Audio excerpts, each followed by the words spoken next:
siang pemirsa, senang sekali saya Denis Lubis hadir kembali menemani Anda dalam Lensa Sejarah, edisi Senin 10 November 2025. Pemirsa, dalam rangka memperingati Hari Pahlawan, maka kami akan menghadirkan berita terkait pahlawan baik di tingkat lokal maupun nasional. Berikut berita informasi utama kami pada siang hari ini.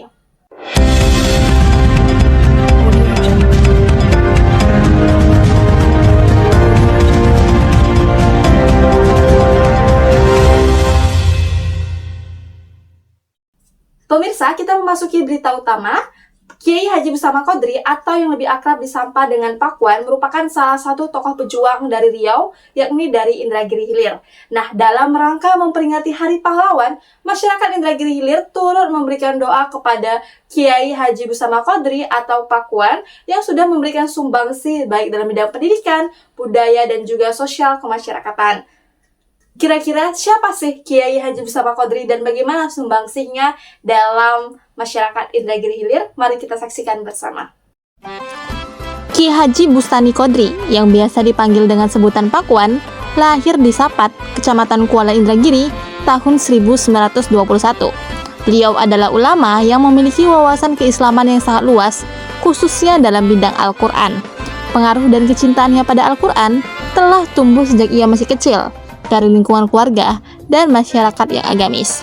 Hal ini dapat diketahui dari kehidupan masa kecilnya, di mana beliau pernah belajar mengaji secara bertatap muka dengan Syekh Abdurrahman Siddiq Al-Banjari sebelum pergi ke Mekah untuk belajar lebih dalam tentang keislaman. Pada umur 7 tahun, beliau bersama orang tuanya pergi ke Mekah untuk belajar, tepatnya di Darul Ulum. Setelah 13 tahun belajar di Mekah, akhirnya tahun 1941, beliau pulang ke Sapat dan konsisten untuk mengajarkan apa yang telah dipelajari dan menghabiskan masa hidupnya untuk berdakwah dan mengajarkan Al-Quran, khususnya di Indragiri Hilir. Tahun 1943, beliau menikahi Hajah Fatimah. Dari pernikahannya dengan Hajah Fatimah, beliau dikaruniai 6 orang anak. Beliau adalah sosok orang tua yang tegas terhadap anaknya, bahkan terkesan keras mendidik anak dalam hal keagamaan. Khusus dalam mengajarkan Al-Quran kepada anak-anaknya, beliau menggunakan pola pengajaran yang lebih keras dan disiplin dibandingkan ketika mengajar kepada masyarakat atau murid yang bukan termasuk keluarga. Walaupun di waktu yang sama, anak-anak beliau belajar secara bersamaan.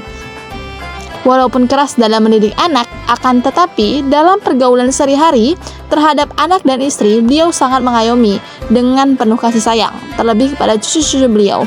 Ki Haji Busana Qodri memiliki 29 cucu dari ke-6 anaknya.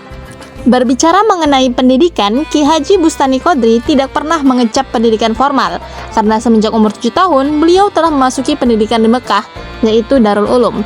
Hingga akhirnya, beliau pulang ke Indragiri Hilir untuk mengembangkan pendidikan yang telah ia didapatkan di Mekah.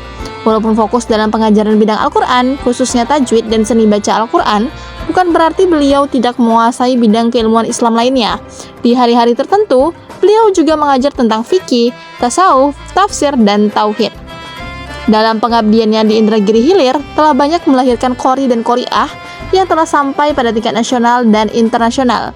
Di antara binaan beliau dalam pengajaran seni baca Al-Quran adalah Ustadz Haji Tamrin, Ustadz Rusli Zainal yang pernah meraih juara 1 tingkat anak-anak MTQ nasional, dan Hajah Nur Aini yang pernah meraih juara tingkat ASEAN di Malaysia.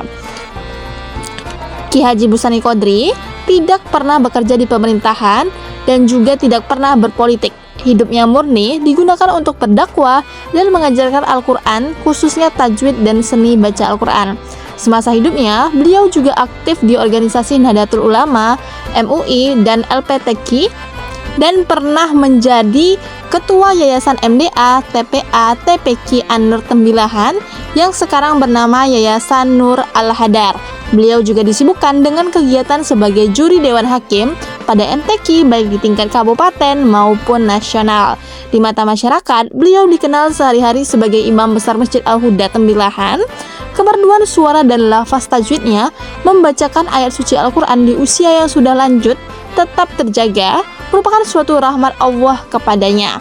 Di akhir hayatnya, beliau sempat mengajar tafsir Al-Quran di rumahnya hingga akhirnya jatuh sakit. Pada awalnya beliau dirawat di Puri Husada Tembilahan selama 3 hari, hingga akhirnya dibawa ke Rumah Sakit Ibnu Sina Pekanbaru selama 10 hari atas saran dari murid beliau yang pada saat itu menjabat sebagai bupati di Indragiri Hilir, yaitu Haji Rusli Zainal.